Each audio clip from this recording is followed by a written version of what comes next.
जय हिंद मेरे प्यारे दोस्तों। आपको मैं फिर वही स्टेट का रामबाण लेकर आया हूँ। एनसीईआरटी बुक जो आपके 8वां चैप्टर ईवीएस के होंगे। ईवीएस के 8वां चैप्टर होंगे और यह स्टेट के लिए रामबाण, क्या रामबाण है भाई।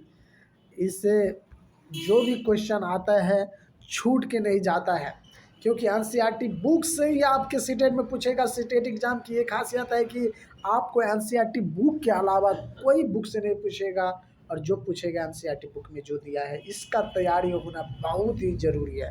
तो उससे पहले चैप्टर चालू करने से पहले मैं बोल दूंगा कि मेरे चैनल जोश जुनून जीत को सब्सक्राइब कीजिए, लाइक्स बटन दबाइए, शेयर कीजिए और कमेंट्स में बताइए कि आपको कैसा लगा और क्या चाहिए। तो चलिए, 8वां चैप्टर क्या है? मच्छरों की दावत। ये क्या है? 8वां चैप्टर मच्छरों की दावत। और मच्छर, इसमें आप पढ़ेंगे कि मच्छर कौन से मच्छर के काटने से मलेरिया ज्वर होते हैं, उस ज्वर मलेरिया को ख़त्म करने के लिए कौन सी दवाई की ज़रूरत होती है, मलेरिया किस मच्छर के काटने से फैलते हैं, मलेरिया मतलब मच्छर कहाँ पनपते हैं, उसका क्या उपचार है।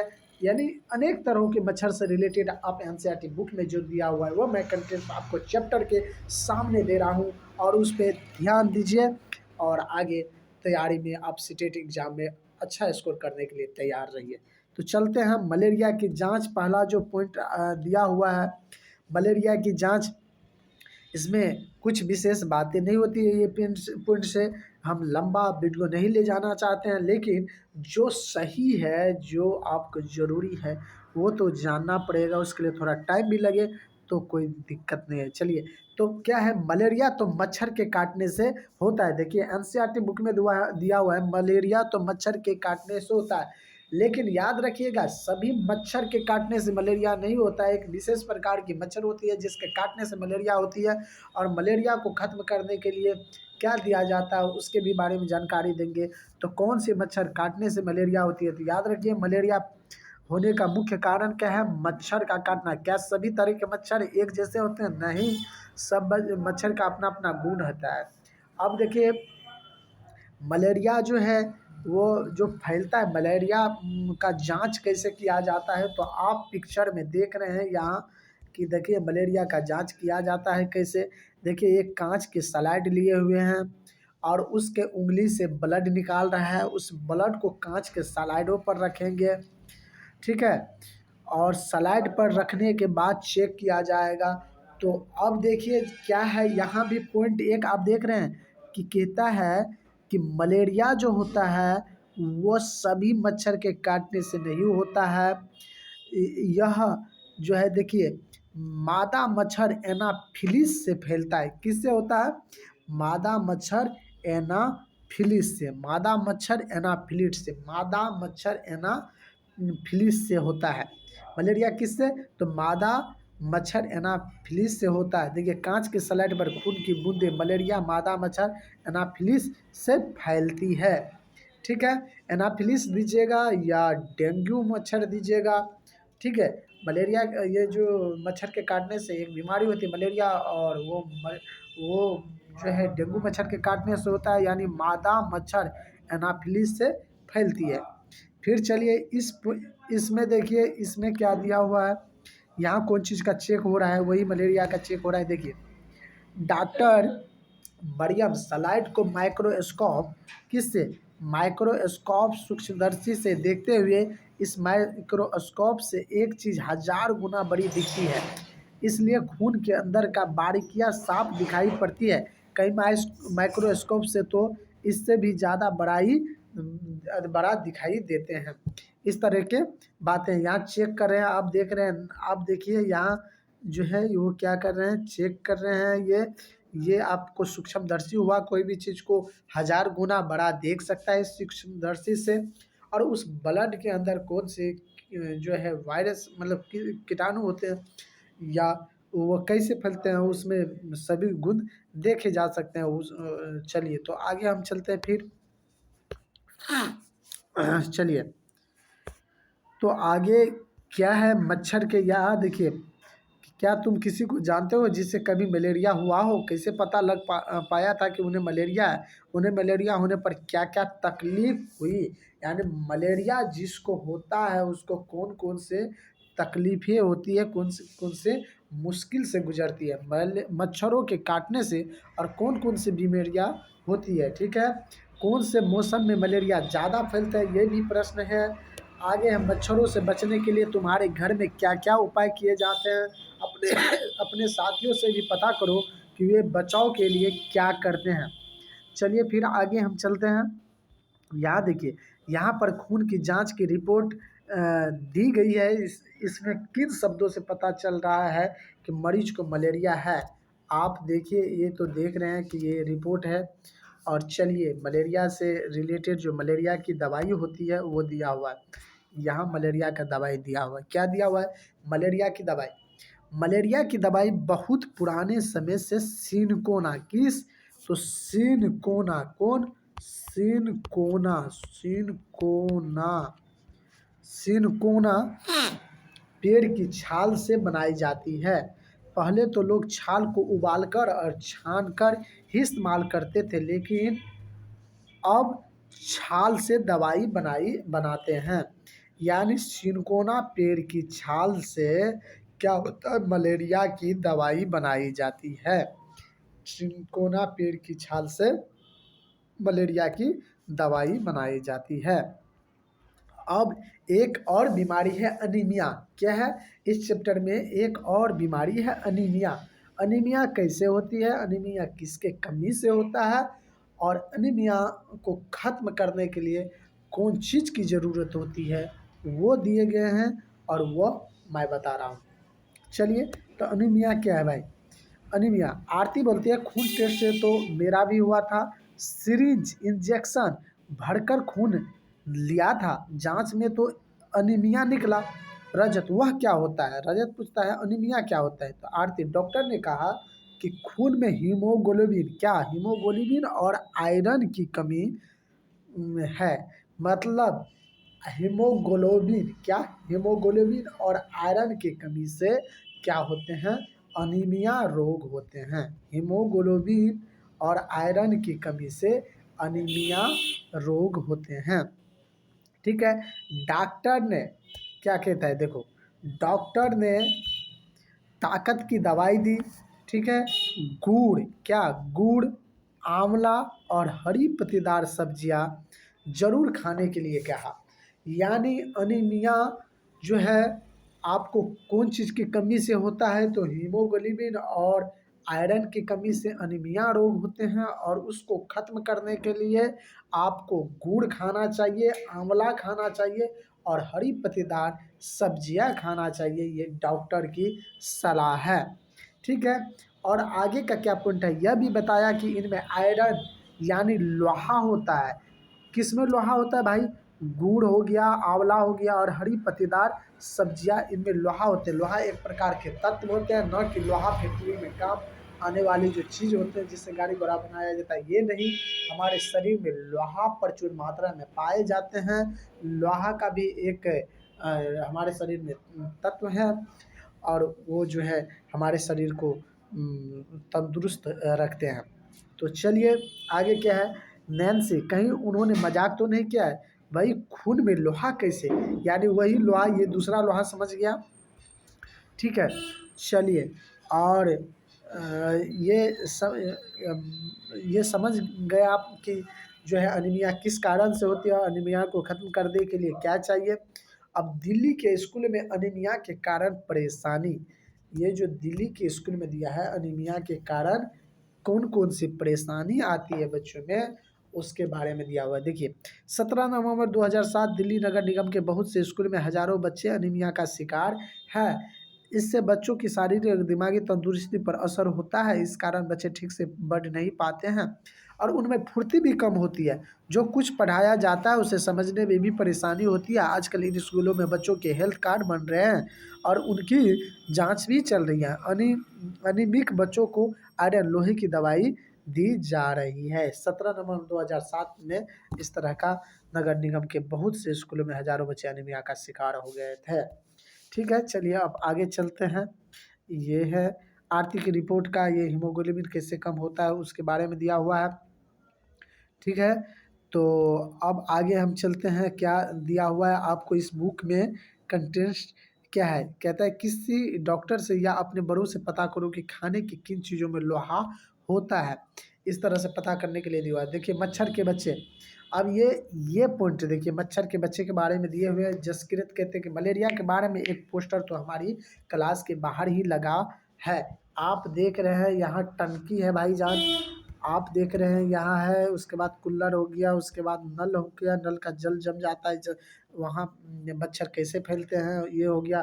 प्लांट्स जब साफ सफाई नहीं होता है तो उससे मच्छर कैसे फैलते हैं। तो चलिए, क्या आप मच्छरों को दावत दे रहे हैं? देखिए इस पॉइंट को समझना जरूरी है।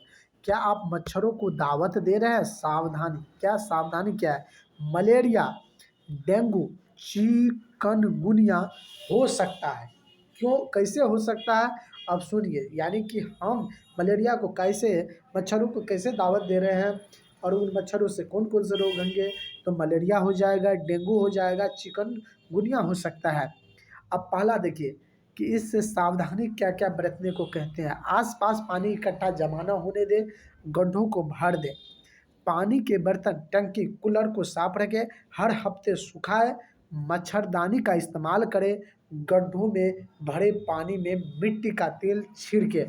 यह आपको पहला पॉइंट था कि आसपास पानी इकट्ठा जमा न होने दे, गड्ढों को भर दे। दूसरा था पानी के बर्तन, टंकी, कूलर को साफ रखें, हर हफ्ते सुखाए। तीसरा था मच्छरदानी का इस्तेमाल करें। चौथा था गड्ढों में भरे पानी में मिट्टी का तेल छिड़के। तो ये सब करने से क्या होगा, मच्छर नहीं फैलेंगे। ठीक है, अब देखिए मच्छर कैसे फैलते हैं। रजत कहता है, देखो इस पोस्टर में लार्वे के बारे में क्या लिखा है, वे क्या होते हैं, लार्वे क्या होते हैं। तो नैन्सी, मच्छरों के छोटे बच्चे, ये दिखने में मच्छर जैसे बिल्कुल नहीं होते। आरती, तुमने कहाँ देखे? नैन्सी, हमारे घर के पीछे रखे पुराने घड़े में बहुत दिनों से पानी भरा था। क्या भरा था? पानी भरा था। उसमें पतले पतले छोटे भूरे से रंग के कीड़े तैरते देखकर मैं हैरान रह गई। मम्मी ने बताया कि मच्छर पानी में अंडे देते हैं, उन्हीं से ये निकले हैं, इन्हें लार्वे कहते हैं। क्या कहते हैं? लार्वे कहते हैं। जब पानी में मच्छर अंडे देंगे और उस अंडे को क्या कहते हैं भाईजान? तो लार्वे कहते हैं। समझे सर? और तैयारी कीजिए ज़बरदस्त, आपके सीटेट में 130 प्लस होना चाहिए। ईवीएस से रिलेटेड किसी प्रकार के कंटेंट नहीं छूटनी चाहिए। तो चलिए, रजत फिर बोलते हैं, फिर तुमने क्या किया? नैन्सी, पापा ने फौरन ही घड़े का पानी फेंक दिया और घर साफ करके सुखाकर उल्टा रख दिया। जिसके लिए मुझे साकजा आंटी ने बताया था कि मक्खियों से भी बीमारी होती है, पेट की बीमारी। मक्खियों से किसकी बीमारी होती है भाई? मक्खियों से कौन सी बीमारी होती है? तो याद रखिएगा, पेट की बीमारी मक्खियों से होते हैं, मक्खियों से पेट की बीमारी होते हैं। रजत, मक्खी तो काटती नहीं है, वह कैसे बीमारी फैलाती होगी? तो चलिए, मक्खी क्या होते हैं ना, हमारे खाना पीना के सामान पे बैठते हैं और हमारे यहाँ साफ सफाई नहीं रहता है, तो उसी से वायरस फैलते हैं और वो हमारे भोजन के पर आके बैठता है। उस भोजन को जो है हम अचानक खा लेते हैं, उसी की वजह से ये बीमारी फैल जाते हैं। चलिए, तो अब आगे जो है वो मैं बता रहा हूँ। शिक्षक से मक्खियों से कैसे और कौन सी बीमारी फैलती है, इस बारे में चर्चा करवाई जा सकती है। अखबार के किसी समाचार या रिपोर्ट का इस्तेमाल भी किया जा सकता है। ये शिक्षक संकेत था। चलिए, खोज खबर, खोज खबर में हमें नहीं लगता है कि कुछ विशेष है, फिर भी मैं देख लेता हूँ। चलिए, पोस्टर बनाओ, जिम्मेदारी याद दिलाओ, अपने समूह में कूलर, टंकी, नालियों जैसी जगह जहाँ पानी इकट्ठा होता है साफ रखने के लिए पोस्टर बनाओ। स्कूल और घर के आसपास यह पोस्टर लगाओ। पता करो तुम्हारे स्कूल के आसपास की सफाई करने वाले की जिम्मेदारी किसकी है, यह भी पता करो कि चिट्ठी किसके नाम लिखनी है, यह कौन से दफ्तर में जाएगी। प्रिकॉशन, ये बातें नहीं। सर्वे रिपोर्ट, यहाँ भी कुछ खास बातें नहीं है। चलिए, यहाँ भी नहीं है। मच्छर के पेट की कहानी, वैज्ञानिक की जुबानी, यहाँ है। मच्छर के पेट की कहानी, वैज्ञानिक की जुबानी क्या है, ये देखिए। मच्छर की पेट की कहानी और वैज्ञानिक की जुबानी, यह मज़ेदार किस्सा आज से लगभग 100 साल पहले का है। कितना? 100 साल पहले का है। एक वैज्ञानिक ने यह पता लगाया कि मलेरिया मच्छर से फैलता है। किससे? मच्छर से मलेरिया फैलता है। चलो उनसे ही सुनते हैं कि वे इस बारे में क्या कहते हैं। मेरे पिता भारतीय थल सेना में जनरल थे। मैंने डॉक्टरी की पढ़ाई की, लेकिन मेरी दिलचस्पी कहानियाँ पढ़ने, कविता लिखने, संगीत और ड्रामे में थी। खाली समय में मैं यही सब किया करता था। लेकिन यहाँ चैप्टर उतना बेहद उस समय मलेरिया से बहुत जाने जाती थी। यह बीमारी ज़्यादा बारिश और दलदल वाले इलाकों में पाई जाती थी। कुछ लोगों का सोचना था कि गंदगी में कुछ जहरीली गैस होती होगी जिससे यह बीमारी फैलती है। एक डॉक्टर ने मलेरिया के मरीज के खून में माइक्रोस्कोप से बहुत छोटे छोटे बारीकी जीवाणु देखे थे, लेकिन यह समझ में नहीं आ रहा था कि ये जीवाणु खून में कैसे पहुंचते होंगे। मेरे विज्ञान के गुरु ने अंदाजा लगाया है और कहा, मुझे लगता है कि शायद मलेरिया मच्छर से फैलता है। इसकी जांच करने के लिए मैं दिन रात मच्छरों के पीछे ही पड़ गया। हम एक एक मच्छर के पीछे बोतल लेकर दौड़ते, फिर मलेरिया के मरीजों को मच्छरदानी में बिठाकर उन मच्छरों को दावत देते। एक मच्छर को अपना खून चुसाने के लिए मरीज को एक आना मिलता।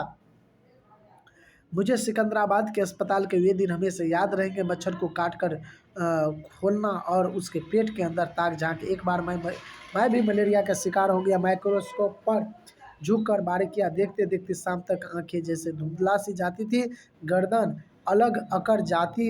इतनी गर्मी थी फिर भी पंखा नहीं झल सकते थे क्योंकि हवा से मच्छर उड़ जाते। माइक्रोस्कोप में यह सब करने के बावजूद कुछ हाथ नहीं लगा। एक दिन किस्मत मेहरबान हो ही गई। हमने कुछ मच्छर पकड़े जो देखने में थोड़े अलग थे। इनका रंग भूरा था और पंख छींटेदार थे। उनमें से एक मछली के पेट में देखते देखते कुछ काला सा दिखा। गौर करने पर पता चला कि वे छोटे छोटे जीवाणु बिल्कुल वैसे ही थे जैसे हमने मलेरिया के मरीजों के खून में देखे थे। उसी से हमें यह सबूत मिल पाया कि मच्छर से मलेरिया फैलता है। रोनाल्ड रोस को दिसंबर 1902 में चिकित्सा के क्षेत्र में बड़ा पुरस्कार मिला भैया। नोबल पुरस्कार, जो दुनिया का सबसे बड़ा पुरस्कार होता है, नोबल पुरस्कार। और वो रोनाल्ड रोस को जो है दिसंबर यानी 1902 में चिकित्सा के क्षेत्र में बड़ा पुरस्कार मिला मिला नोबल पुरस्कार। 1905 में मरते हुए वे कह रहे थे, कुछ ढूंढ लूंगा नया ढूंढ लूंगा। यानी कुछ ढूंढ लूंगा नया ढूंढ लूंगा किसका स्लोगन था? कुछ ढूंढ लूंगा नया ढूंढ लूंगा, ये स्लोगन था रोनाल्ड रोस का। किसका? रोनाल्ड रोस का। उसको 1902 ईस्वी में नोबल का पुरस्कार दिया गया। किस क्षेत्र में? चिकित्सा के क्षेत्र में। याद रखिएगा भाई, सीटेट में इस बार ऑनलाइन एग्जाम होने जा रहा है दिसंबर सेशन में। और ऑनलाइन एग्जाम में जो एनसीईआरटी बुक में लिख दिया है वो लिखे हुए पॉइंट से कोई भी कंटेंट्स दे सकता है। कोई आपको हिचकिचाहट नहीं होनी चाहिए। चलिए तो हम क्या समझे, अपने घर में, स्कूल में और आसपास मच्छर ना हो इसके लिए तुम्हारी क्या जिम्मेदारी है? यदि आप कैसे पता कर सकते हैं कि किसी को मलेरिया है? शिक्षक संकेत क्या है? एक आना के बारे में बताई कि ऐसे सिक्के पहले इस्तेमाल होते थे। रोनाल्ड रोज की कहानी बच्चों से बच्चों को वैज्ञानिक प्रक्रिया में के बारे में बातचीत करने के लिए प्रोत्साहित करें। वैज्ञानिक खोज की यह कहानी बताती है कि सिकंदराबाद के एक मामूली अस्पताल में कई प्रयासों से कुछ कामयाब और कुछ नहीं भी कैसी अद्भुत जानकारी दुनिया को मिली। इसी तरह बीमारियों के इलाज के बारे में और कहानियाँ भी इकट्ठी करके चर्चा करवाई जा सकती है। तो यह चैप्टर आपको 8वां चैप्टर जो है कंप्लीट हुआ। और मैं आपसे अनुरोध कर रहा हूँ, प्लीज़ आप सब्सक्राइब कीजिए और शेयर कीजिए, अपने दोस्त से भी सब्सक्राइब करवाइए, जो हम जो भी कंटेंट डालें आप तक अच्छे से पहुँचे।